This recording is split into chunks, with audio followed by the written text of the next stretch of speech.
વાત કરીએ વલસાડની તો વલસાડ ભાજપના ઉમેદવાર ધવલ પટેલે વહેલી સવારે પોતાના ઘરે પૂજા અર્ચના કરી વલસાડના તડેકેશ્વર જે મંદિર ખાતે મહાદેવને શીશ નમાવી જીત માટેની પ્રાર્થના કરી હતી અને ત્યારબાદ ધવલ પટેલ રાજ્યના નાણામંત્રી સાથે જોડાઈને એક સભા યોજાઈ હતી અને શક્તિ પ્રદર્શન રૂપે રેલી યોજી કલેક્ટર કચેરી ખાતે નામાંકન ભરવા પહોંચ્યા હતા।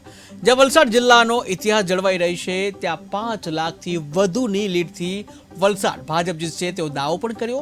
જ્યાં નાણામંત્રી કનુ દેસાઈએ અને ધવલ પટેલે કર્યો છે આ દાવો, ત્યારે ચૂંટણી જાહેર થયા બાદથી વલસાડ જિલ્લાને ડાંગની પ્રજાનો ખૂબ જ ઉત્સાહથી સાથ મળ્યો છે, જેથી વલસાડની સીટ ઉપર ફરીથી ભગવો લહેરાશે નો જે ભાજપ દ્વારા આશાવાદ વ્યક્ત કરવામાં આવ્યો। ડાંગ 26 લોકસભા સીટ માટે લોકપ્રિય ઉમેદવાર શ્રી ધવલભાઈ પટેલનું ફોર્મ ભરવામાં આવ્યું અને એ ફોર્મ ભરતી વખતે કાર્યકરોનો ઉત્સાહ અનેરો હતો અને જે રીતે કાર્યકરોનું સંમેલન થયું એક વિજય સંકલ્પ રેલી સમાન હતું અને દરેક કાર્યકરો રેલીના સ્વરૂપે કલેક્ટર ઓફિસ સુધીની મર્યાદામાં આવ્યા અને ત્યાર પછી એમનું નામાંકન કરવામાં આવ્યું। જે રીતે કાર્યકરોનો ઉત્સાહ છે, આ સીટ 100% ભારતીય જનતા પાર્ટી જે રીતે લક્ષ્યાંક નક્કી કર્યો છે એ પ્રમાણે જીતશે।